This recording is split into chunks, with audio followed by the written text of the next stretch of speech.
ધોરણ 6 ગણિત chapter number 2 પૂર્ણ સંખ્યાઓ. પૂર્ણ સંખ્યાઓને અંગ્રેજીમાં હોલ નંબર કહેવામાં આવે છે. પહેલાં આપણે ભણશું પ્રાકૃતિક સંખ્યા અને પૂર્ણ સંખ્યા શું હોય. પ્રાકૃતિક સંખ્યાઓ શું કહેવાય પહેલાં મેં તમને સમજાવી દઉં. હવે તમે આપણા વર્ગના અંદર બેઠેલા છો, બરાબર? તમે આપણી ક્લાસના અંદર બેઠેલા છો. હવે તમે સામે જોવો છો, તમને બ્લેકબોર્ડ દેખાય છે. તો તમે તમારા વર્ગના અંદર બહુ ઘણી બધી બેન્ચીસ છે. તો હવે ધારો કે તમારા વર્ગના અંદર 30 બેન્ચીસ છે, બરાબર? 30 બેન્ચીસ છે. તો 30 નંબર જે છે એને પ્રાકૃતિક સંખ્યા કહેવામાં આવે છે, બરાબર? અને પછી તમારા સામે બ્લેકબોર્ડ છે. બ્લેકબોર્ડની કેટલી સંખ્યા છે? એક સંખ્યા છે. તો એક આમાં શું આવે? પ્રાકૃતિક સંખ્યા આવે. પ્રાકૃતિક સંખ્યાઓ 1 થી ચાલુ થાય છે. તમારા આજુબાજુ જેટલી વસ્તુ છે, બરાબર, 1માં છે, 2માં છે, 30માં છે, 100માં છે, આ બધી સંખ્યાઓને પ્રાકૃતિક સંખ્યાઓ કહેવામાં આવે છે. હવે બીજી સંખ્યા હોય પૂર્ણ સંખ્યા. પૂર્ણ સંખ્યા મતલબ શું હોય? આપણે અહીંયા બધા નંબરોને અહીંયા આપણે ઉમેરીએ છીએ. બધા નંબરો, મારો કહેવાનો મતલબ શું છે? અહીંયા આપણે શૂન્યને બી આપણે ઉમેરી રાખીએ છીએ આપણે પ્રાકૃતિક સંખ્યા સાથે, બરાબર? આ પ્રાકૃતિક સંખ્યાઓ છે. અને જ્યારે આપણે પ્રાકૃતિક સંખ્યાઓમાં આપણે શૂન્યનો ઉમેરો કરી રાખીએ છીએ તો એને પૂર્ણ સંખ્યાઓ કહેવામાં આવે છે. તો પૂર્ણ સંખ્યા શું થાય? અહીંયા 0નો ઉમેરો થઈ ગયો, 1 સાથે, 2 સાથે, 3 સાથે અને 4 સાથે. તો આ બધી સંખ્યાઓને પૂર્ણ સંખ્યા કહેવામાં આવે છે. પૂર્ણ સંખ્યાઓ બસ એટલું જ હોય કે જ્યારે 0નો ઉમેરો થાય છે પ્રાકૃતિક સંખ્યા સાથે તો એને પૂર્ણ સંખ્યા કહેવાય છે. આ થિયરી છે આ ચેપ્ટરનો. હવે આપણે ચેપ્ટરના સમ જોઈએ. સ્વાધ્યાય 2.1 જોઈએ. પહેલો સમ છે 10,999, બરાબર? 10,999 ના પછી તરત આવતી 3 પ્રાકૃતિક સંખ્યાઓ લખો. તો આના પછી 3 સંખ્યાઓ લખવાની છે. આ સંખ્યા એના પછી 3 પ્રાકૃતિક સંખ્યાઓ લખવાની છે, બરાબર? તો 10,999 પછી શું આવે છે? એના પછી આવે છે 11,000, 11,001 અને 2. તો 3 પ્રાકૃતિક સંખ્યાઓ છે જે આ સંખ્યા પછી આવે છે. બીજો સવાલ, 10,001 ના પહેલા તરત આવતી 3 પૂર્ણ સંખ્યાઓ લખો. પૂર્ણ સંખ્યા કહો કે પ્રાકૃતિક સંખ્યા કહો, હવે તો બધું હરખું જ આવવાનું છે, બરાબર? આન્સર તો આપણો બધું હરખું જ આવવાનો છે. તો 10,001 ના પહેલા કઈ સંખ્યા આવે છે? 10,000 આવે, 10,000, પછી 9,999 આવશે, 9,999, બરાબર? એના પછી આવે 9,998. તો 3 સંખ્યા આવે છે 10,001 ના પહેલા. સૌથી નાની પૂર્ણ સંખ્યા કઈ છે? પૂર્ણ સંખ્યા સૌથી નાની કઈ છે? તો સૌથી નાની કઈ છે? 0 છે, બરાબર? પ્રાકૃતિક સંખ્યામાં સૌથી નાની સંખ્યા કઈ છે? તો 1 છે. અને પૂર્ણ સંખ્યામાં સૌથી નાની સંખ્યા કઈ છે? તો 0 છે. સૌથી નાની પૂર્ણ સંખ્યા 0 છે. સંખ્યાઓ 32 અને 53 વચ્ચે આવતી પૂર્ણ સંખ્યાઓ કેટલી છે તે જણાવો. તો 32, 32 અને 53ના વચ્ચે કઈ સંખ્યાઓ આવે છે એ આપણને અહીંયા લખવાનું છે. તો લખી લાગજો છોકરાઓ, 33, 34, બરાબર? 52 સુધી સંખ્યાઓ બધી લખી લાગજો. એના પછી જો બહુ સહેલું છે ને, બહુ સહેલું છે, બરાબર?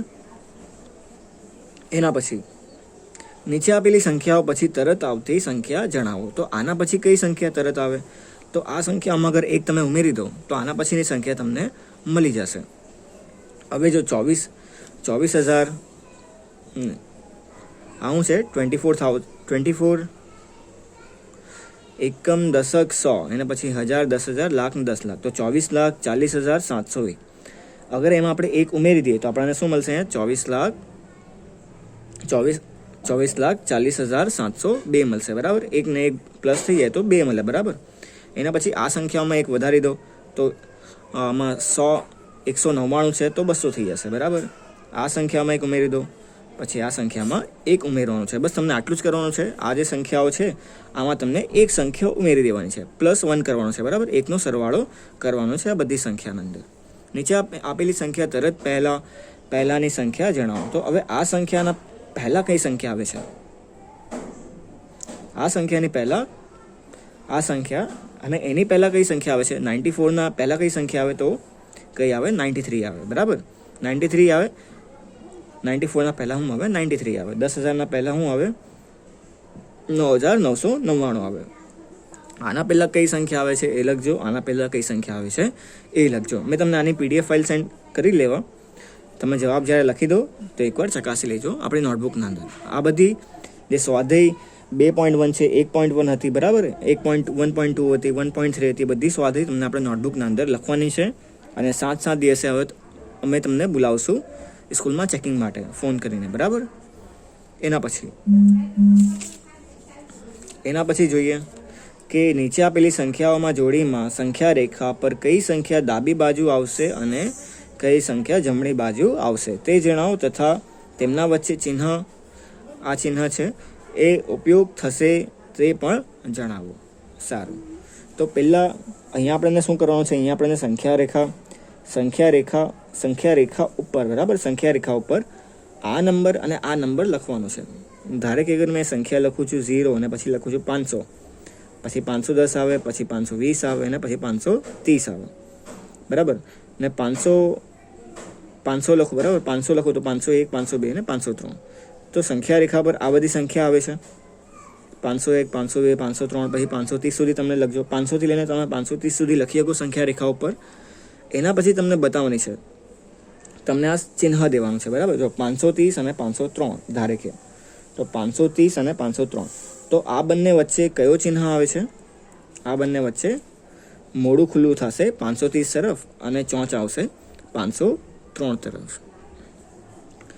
મોડું ત્યાંથી જ ખુલ્લું થશે જે સંખ્યા મોટી હોય, બરાબર.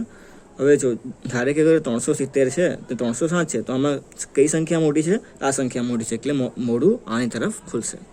તો તમને આ બધા સવાલોના અંદર એમ જ કરવાનું છે, આના અંદર, આના અંદર, આના અંદર અને આના અંદર તમને મોડું ખોલવાનું છે એ બાજુ જે બાજુ મોટી સંખ્યા હોય છે. એના પછી તમને લખવાનું છે સંખ્યા રેખા પર 530 એ 503ની જમણી બાજુ છે. તો બરાબર, 530, 503 ને 530, 503ની જે બાજુ છે એ જમણી બાજુ છે. જોઈએ આપણે, તો આમાં 503ની જમણી બાજુ કયો સંખ્યા છે? 530 આવે છે, બરાબર. અહીંયા અમે 503 લખવું, એના પછી અહીંયા અમે 530 લખવું, અહીંયા 503 લખવું અને અહીંયા 530 લખવું. તો 503 છે 530ની જમણી બાજુ આવે છે. તમને સમજ આવી ગયું છે છોકરાઓ? બહુ સહેલું છે. પહેલાં તો 503 જ આવે, એના પછી 530 આવે, તો જમણી બાજુ કયું છે?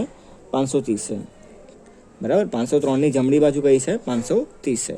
એમ જ તમને લખવાનું છે સંખ્યા રેખા પર 307ની જમણી બાજુ છે, 370 એ 307ની જમણી બાજુ છે. એમ જ આવે તમને શબ્દોમાં લખવાનું છે. એના પછી છે નીચે આપેલા વાક્યમાં ખરું અને ખોટું તમને કરવાનું છે, બરાબર. ખરું અને ખોટું એ તમે જાતે કરશો. તમે વાંચજો. અહીંયા પ્રાકૃતિક અને પૂર્ણ સંખ્યાઓના ઉપર બધી વસ્તુ લીધી છે અહીંયા, બરાબર. તો તમે વાંચજો. મેં આનો આન્સરનું જે PDF છે મેં તમને સેન્ડ કરી દેવા, બરાબર. આનું તમને વાંચીને સોલ્વ કરવાનું રહેશે. આ બધું તમારું હોમવર્ક રહેશે. સારું, તો આજ માટે આટલું સ્વાધ્યાય 2.1. આપણે આગળના લેક્ચરમાં જોઈશું સ્વાધ્યાય 2.2.